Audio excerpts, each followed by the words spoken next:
There are a few things more discouraging to a gardener than spending a lot of time, effort into cultivating a particular crop, only to have it fail, or if something goes wrong with it that makes it less than desirable to the point of unusable. One of these things is called tomato fruit cracking. I'm showing you two different types. On the left is radial fruit cracking, meaning that the cracks actually radiate out from the stem end of the tomato. And on the right would be concentric fruit cracking, where we have a series of concentric circles that form cracks around, again, the stem end. Now, in this case, both of these tomatoes could be eaten. I mean, they're not the most appetizing looking in the world, but especially the concentric, that's really only skin deep.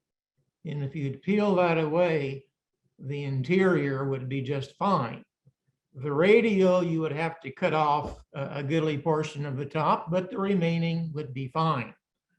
Such is not always the case. And here we have a situation of much more severe fruit cracking. You can see in the case of the radial, there's actually some disease organisms starting to enter, and that will proceed throughout the tomato fruit, causing it to be inedible. And on the concentric, the same thing is about to happen. You can see the exposed tissue or flesh in the crack, and that's an open avenue for disease entry. Let's take a look at why fruit cracking happens. The primary cause is irregular water supply. This usually is exacerbated in the heat of summer, July and August, because if you recall some of Dr. Ganan's earlier weather forecast, he talked about evapotranspiration rates. Evaporation from the soil, transpiration from plants losing water. And as the transpiration rate becomes greater, then it becomes more difficult to supply water evenly. What happens, the tomato plant dries down just a little bit, and then we irrigate. The fruits form a sink or a reservoir for the water taken up, and the turgor pressure inside the fruit will increase to the point of overwhelming the ability of the tomato, especially epidermal layer, to keep from cracking, and hence fruit cracking sets in. We'll show you a case study here. This happened at one of our research farms where there was a bit of a problem with one of the drip irrigation system, became clogged or so forth. And of course, till it was discovered, nobody knew that the tomatoes weren't being watered properly. And then when they unclogged it, this is what happened. And just an excellent example of irregular water supply. Just as soon as that tomato plant took up water, it translocated into the fruit. The turgor pressure became just too great. And the result was, in this case, both radial and concentric fruit cracking. So how do we go about managing fruit cracking? The first thing would be to select varieties that have been developed for crack resistance. And those of you who are fanciers of heirloom tomatoes, I don't mean to be facetious, but good luck. You're looking at Brandywine here. One of the faults of the heirloom varieties is that they crack very, very easily. I have seen Brandywine crack in well-watered soil after a shower during the summer, just because the roots took up a little bit more water after the shower and so forth. Most of our modern F1 hybrids have been developed for a number of attributes, one of which is the ability to genetically withstand fruit cracking. And by that, we simply mean the cuticle is a bit stronger, the tissue a bit firmer, and it tends to resist that sudden input of water that happens after we irrigate following what might have been a bit of a dry spill, or we waited too long to irrigate the second time. So uniform water supply, never allowing the plants to become moisture deficient, is extremely important in managing this.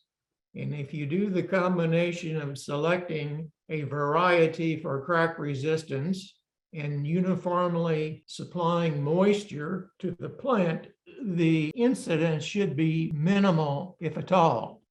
Another thing is to make sure that we properly fertilize our tomatoes. The elements calcium and potassium have been shown to help reduce cracking problems. Calcium especially. Calcium is an integral part of the cell wall. It's like the cement between concrete blocks that hold a concrete block wall together. So calcium is extremely important, and yet another reason that we suggest when you fertilize your tomatoes with nitrogen, use calcium nitrate. We know it provides all of the nitrogen in the preferred nitrate form. We know the calcium will help to prevent blossom end rot. And now we know that the calcium also will help to prevent tomato fruit cracking. Many of our tomato fertilizers do have adequate potassium in them, but not many other than calcium nitrate have sufficient amounts of calcium. Tomato fruit splitting is related, but nonetheless not quite the same. In the case of fruit splitting, you have a gaping wound, such as you see on the screen, that was the result of all of a sudden the liquid inside the tomato heated. As liquids are heated, they expand, and the expansion was so rapid that the fruit could not contain the turgor pressure built up. Unless you use them immediately, is really devastating from the standpoint of the utility of the tomato. Certainly, if you're marketing tomatoes, that would not be marketable even as a canner, because the time the people who purchase them and then work them into canning, that might a rot have set in. So again, the thing that we advocate doing in the case of fruit splitting is to make sure we have a foliage cover that's adequate to shade the tomatoes.